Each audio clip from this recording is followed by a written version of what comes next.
Okay, guys, so I've spent a lot of time thinking about what I wanted to talk about as far as today's video. And two things. So I want to talk about two lessons I've learned over the years from my 17 years of training. So I'm 31 years old now. I started training when I was 14 years old. That'd be 2005. So 2005, I started training. And obviously, hit some big weights over the years. But there were two things I thought of that are really good lessons that I could pass along to you guys, as far as two things that I think would help you all. And the first thing is that social media standards are not realistic to what your actual standards should be. So I'll get into this in a sec here, but looking back when I was coming up, when I was starting out my lifting journey and progressing and hitting all these lifts, there wasn't social media. Instagram wasn't a thing. Even up till like 2015, it wasn't really a thing. YouTube didn't have hardly anything as far as training. That's why I remember when I started posting my deadlift videos were few and far between. And one of the reasons I started posting them is because I would go on there and I would see people deadlifting, 315 or whatever, but I didn't see anything close to the numbers I was hitting. And this is to say that social media wasn't a thing. There wasn't as much comparison. There weren't crazy numbers at the time. So I didn't have this pressure of tons of comparison or I'm not good enough or whatever. That wasn't a thing. So now that's something you guys always have to worry about.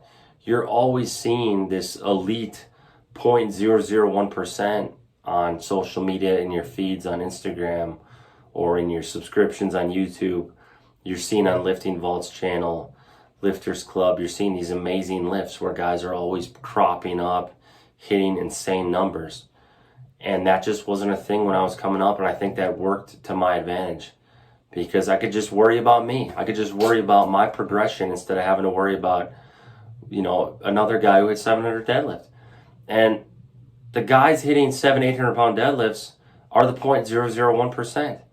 If you actually look at an elite level of lifting from your general gym going population, I would say a 405 squat, a 315 bench, and a 495 deadlift would be elite among the gym going population. So if you go to the gym at all, that puts you in the top 15% of people or something like that. I don't know an exact number, so don't quote me on that, but let's say 15% of the population goes to the gym. Well, among that 15%, you're in the top 5% if you are simply squatting 405, benching 315, and deadlifting 495. So you really need to keep this perspective on things, this frame of reference, because it's easy to get down on yourself or think you're not progressing at an adequate pace.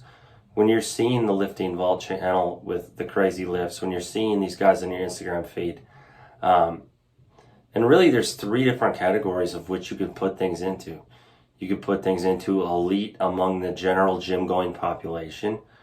You could put you could put elite among competitive powerlifters as a second tier. And then you could put as a third tier,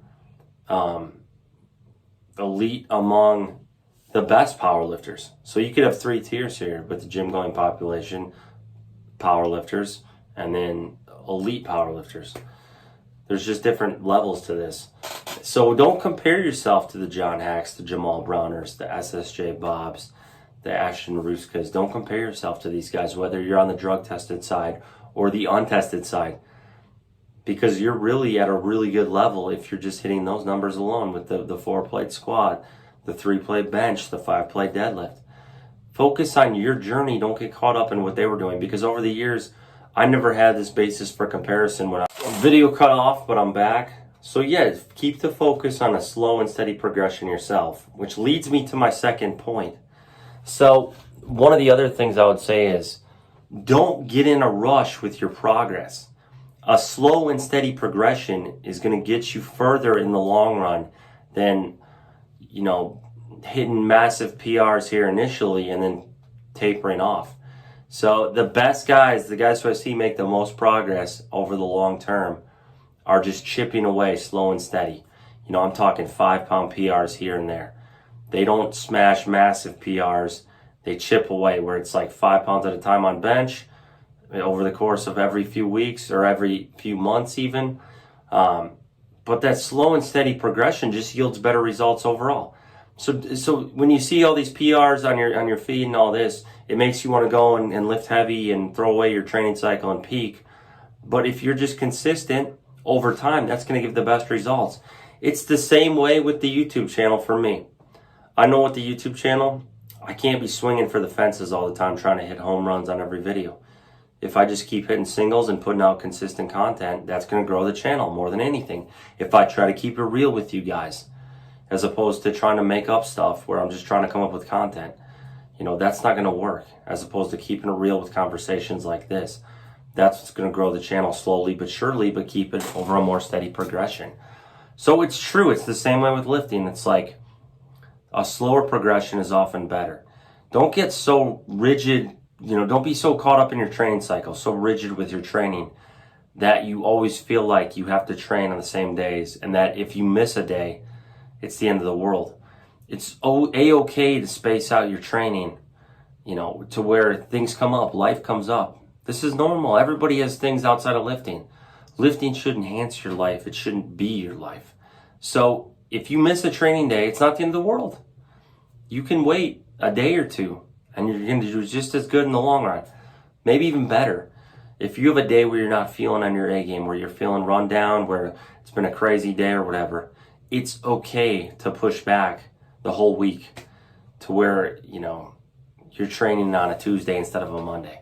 Like, this is what I mean. Just don't be so rigid in your training. That's a big mistake. Guys think they have to be on this exact schedule all the time to progress, and it just doesn't work like that. That's not practical. It's not sustainable. If you want to be a better lifter, make your training sustainable by not going all out all the time. You got to pace yourself. Pace yourself with your lifting. Pace yourself with your life. You're going to do better. That's the end of the story with anything. So I just want to tell you, like, social media, not the end all be all. That's a different standard as far as, you know, how elite somebody is compared to the general gym going population. And even among power lifters, competitive power lifters, a 600-pound deadlift, a 365, 385-pound bench, a 500-pound squat, those are very, very strong numbers that put you among the best people.